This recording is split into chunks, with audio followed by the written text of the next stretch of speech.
गति भूत्वा प्रभुप्रेष्ठ ईश्वरः पुरुषोत्तमः आब्रह्मस्तम्भभृदाता सद्गुरुस्तं नमस्तुते। परम प्रेम श्री श्री ठाकुर मोर परमाराध्या जगज्जननी श्री श्री बड़मा परम पूज्य पा श्री श्री बड़दा परम पूज्य पा श्री श्री दादा परम पूज्य पा श्री श्री आचार्य देव चरण रे कोटि कोटि प्रणाम।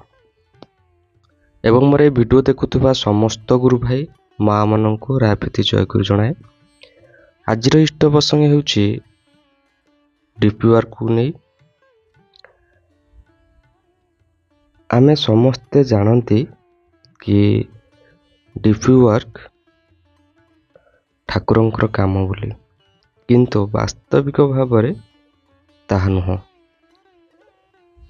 या ही हेउछि आम मानकर काम आमे करिबा द्वारा आमर ही बेनिफिट होता है। चलतु जानिबा एई विषय रे आचार्य देव कौन कहिसंती। आज आमे जानिबा दीक्षापत्र कार्य किपरि शारीरिक मानसिक आध्यात्मिक पूर्णता तैयारी हुए और ता जोगु शरीर किपरि सुस्थ रुहे। परम पूज्यपा श्री श्री आचार्य देव कहउचंती केही केही कहंती डीपी वर्क हेउछि ठाकुरंकर काम। मु एटा मानेनी।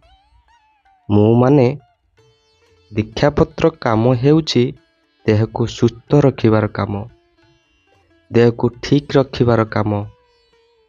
जड़े 77 बयसर महिला आसिकी कहिला, बाबा मो देह बहुत खराब रहुछि, सबुदिन मु 11टा मेडिसिन खाउछि।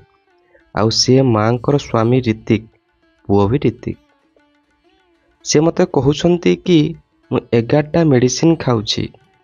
पाखापाखि मु तांको 40 वर्ष हेलाणी जानिछि। ताको मु बहुत गाली करिली आ कहिली जा दीक्षापत्र काम करिवो। से टिके डरिले। 77 वर्ष बयस रे दीक्षापत्र काम करने को जीवे, बाहर को गले काले किछि हेबो। मु कहली जाओ दीक्षापत्र काम कर, रास्तार मरिले मरिबो किंतु जाओ। शेषरे सेमिति भी समस्त को मरिबार ही थाए। या ठारु भलो ठाकुरंको काम करिकी मरिबा।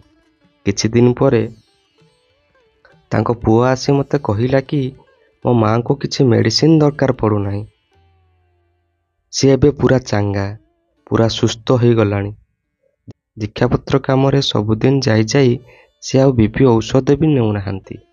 यही थिला कोटे एग्जांपल। आउ एक एग्जांपल दर्शाई कहउचंती कोटे माँ जी 58 वर्षर जी मो पाखक आसिले। से आगरू भलीबॉल खेलुथिले। तांको मु पाखापाखि 30 वर्षरु जानिछि।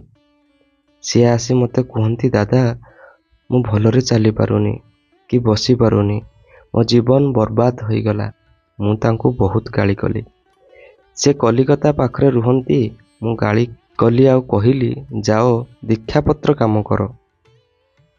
एबे किछि मास तळे प्राय 2 मास तळे देखिली से मो पाखरे बसिछंती। मु पचारिली एबे तुमे आंठू दरज केमिति अछि। से कहिले मो आंठू दरज पूरा भल हो गला। मु पचारिली केमिति। से कहिले तुम गाड़ीरू।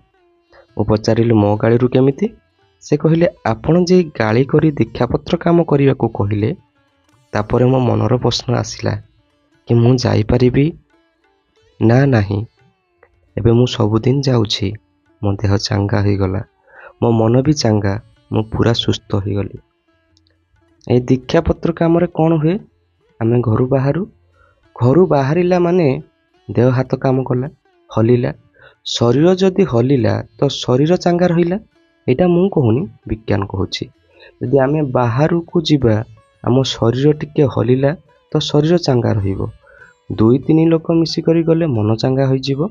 एटा मु कहूनी, मनोविज्ञान कहे। यदि 2-3टा लोक गोटे उद्देश्य किंबा काम रे जाआंती तो मन चांगा हो जाए, मनरे फुर्ती और आनंद आसी जाए।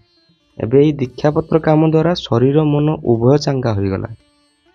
आमे कौन पाई जाउछे ସାମାଜିକ କାର୍ଯ୍ୟକ୍ରମ କରୁଛେ, ଠାକୁରଙ୍କ କଥା ନେଇ କାର୍ଯ୍ୟକ୍ରମ କରୁଛେ, ତାମାନେ ଆମେ ଆଧ୍ୟାତ୍ମିକ କଥା କହୁଛେ। WHOର ଆକଳନ ଅନୁସାରେ ସ୍ୱାସ୍ଥ୍ୟର ପରିଭାଷା ହେଲା ମାନସିକ ରୂପରେ, ଶାରୀରିକ ରୂପରେ, ଆଧ୍ୟାତ୍ମିକ ରୂପରେ ଯେଉଁମାନେ ଖୁସିରେ ବଞ୍ଚୁଛନ୍ତି ସେଇମାନେ ହେଉଛନ୍ତି ସ୍ୱାସ୍ଥ୍ୟର ଅଧିକାରୀ। ଯେଉଁଟାକି ଆମେ କୁହନ୍ତି ଆମେ ସୁସ୍ଥ ଅଛନ୍ତି। ସୁସ୍ଥ ଅର୍ଥ ଆମେ ମାନସିକ ଭାବରେ ସୁସ୍ଥ ରହିବା, ଶାରୀରିକ ଭାବେ ସୁସ୍ଥ ରହିବା, ଆଧ୍ୟାତ୍ମିକ ଭାବରେ ଯଦି ଆମେ ସୁସ୍ଥ ରହୁଛନ୍ତି ତାହେଲେ ଆମେ କହିପାରିବା ସୁସ୍ଥ। ଏହା ହିଁ ଥିଲା WHOର ମାନେ ବି ଆପଣଙ୍କୁ କହିଦେଉଛି। WHO ହୁନେ ୱାର୍ଲଡ ହେଲ୍ଥ ଅର୍ଗାନାଇଜେସନ୍। ଏହା ହିଁ ଥିଲା ଆଚାର୍ଯ୍ୟ ଦେବଙ୍କର ରିଭ୍ୟୁଆରକୁ ନେଇ କିଛି କଥା, ଯାହାକି ଆମେମାନେ ଶୁଣିଲେ, ବୁଝିଲେ, କରିବାଟା ହିଁ ଆମମାନଙ୍କର ନିତ୍ୟାନ୍ତ ଆବଶ୍ୟକ। ଏହା ନ କରିଲେ ଆମେ ଏହାର ଅନୁଭୂତି ପାଇପାରିବା ନାହିଁ। ଅନୁଭୂତି ନ ପାଇପାରିଲେ ଏଇ DPR ସମ୍ବନ୍ଧରେ ଆମର ଜ୍ଞାନ ବି ହେବ ନାହିଁ। ପରିଶେଷରେ ସମସ୍ତଙ୍କୁ ଜୟଗୁରୁ।